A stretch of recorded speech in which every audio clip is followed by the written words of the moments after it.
So we learn, we come to know that within us is a seed, Sister Clark, and like with any good seed, hear me good, it has the ability to produce fruit and multiply the fruit that it produces. For God tells us to be fruitful, increase its ability, keep fulfilling yourself, overwhelm where you're at, and always stay in control. For the worst death to any life, hear me good, the worst death to any life, the worst death to any life is not the expiration of one's physical existence, but the loss of one's potential, never to have known it and never to have found it. Wow. Let me tell you something. Because you live life and played with it don't mean you have met your potential. All right. All right. That is so true. Come on here.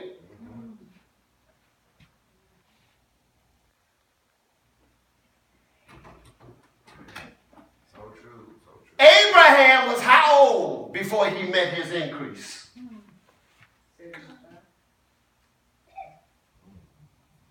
You are carrying something in you that time sooner or later is going to cause its existence to become known. Until this happens, all you are is just Abraham with no future. See. Your future is in the seed that you're going to create. And here the thing it is, you didn't find it until you were 75. So you played with life up until you met your potential. You flipped with life. You flopped with life. You were up with life. You were down with life. But your future didn't come until 75. Your increase didn't come until you were 75. Why? Because you have matured now to be able to handle your seed. I wish. All right. Some gets it early, some gets it earlier than others. Jesus was 12. Come on in here. Some gets it earlier than others. You know what? Who discovers their potential is the one who quits lying to themselves. Right. Whether that lie is to talk you out of, or that lie is to try to con your way through. Are y'all in here? No, for the worst death to any life is not the expiration of one's physical existence, but the loss of one's potential, never to have known it and never to have found it. Because one tree becomes a forest, one fish becomes a school, one apple becomes an orchard, one cow becomes a herd, and one child becomes a generation of possibilities. Because the seed hidden in everything. Touch yourself and say, I got a seed in me. God, I got a seed in me. No, because the seed hidden in everything has the potential of fulfilling itself and reproducing more of the same.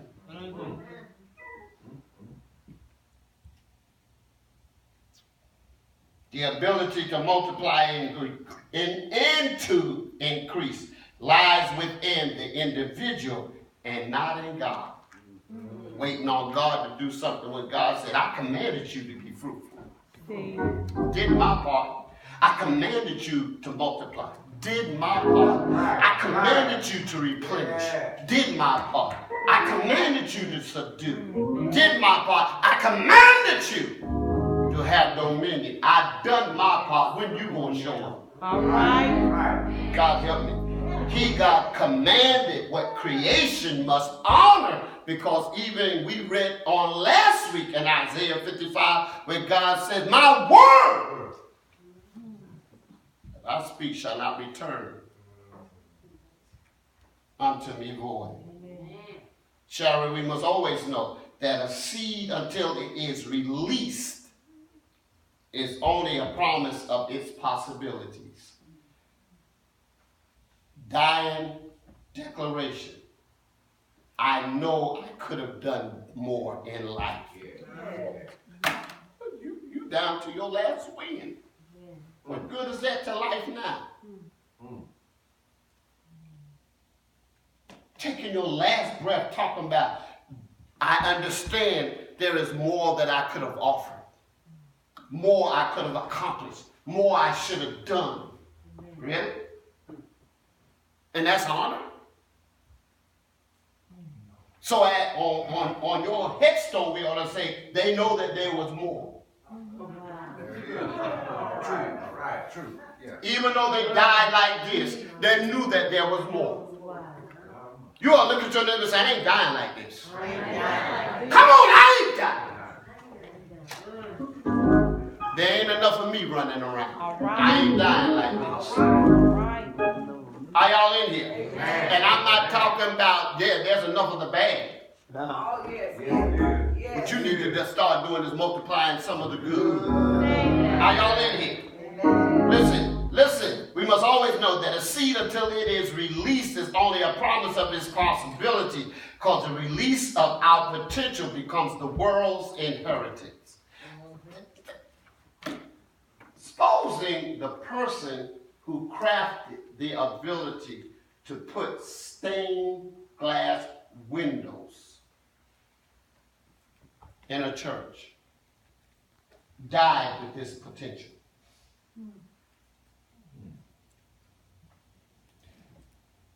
The seats we sit on is the seed from someone. All right. The car we drive is the seed from someone. The microphone that I'm talking in, this mic I'm talking in, is the seed. Somebody had to see what was in them, and though it was met with challenge and even failure, they still kept pursuing. Success is not what it is out the gate. It stumbles and falls. It looks like a drunk man at times. But it gets up and knows how to act sober. And keep on going. We are living life off of the experiences of someone else's seed. Where's yours? Where's yours? Cell phones. All we can do is talk about it. Lord Jesus, I wish I could have thought of that idea. This multi-billion-dollar industry. I wish that I could have came up with that. Well, think about the ideas you have come up with. All right. But you did nothing with it. Think about the thoughts God gave you. But you didn't put no effort behind it. Come on in here. Right. Think about the dreams you had. That you said, Lord, if I could just have somebody to help me. Those who became successful often didn't have people to help them, because many people who they brought their product to or their idea couldn't buy it. Why? First of all, it has never been seen before, so no one is taking a chance on something that has not been experienced. Sometimes you have to build with nothing. Say that, preacher. Say that. Are y'all in here? Yeah. We've all had dreams about something that, you know what, if I could do this and I could do that, and if I could put this to that, and I could do that there, and I could put that over there, I can fix that. It might work. But you didn't let it live beyond your head. See? There it is. Right there. Too much time. That's going to take too much away from nothing, because that's what you're doing right now. All right.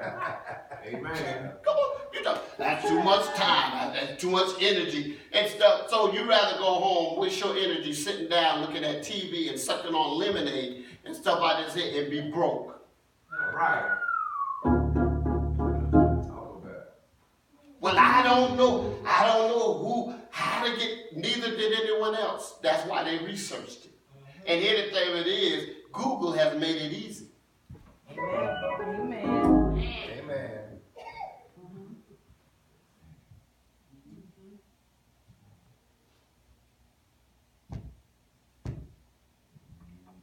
Where's your seed?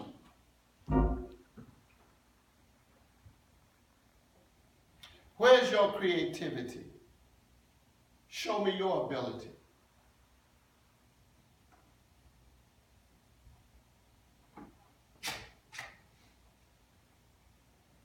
Our seed is our greatness to life.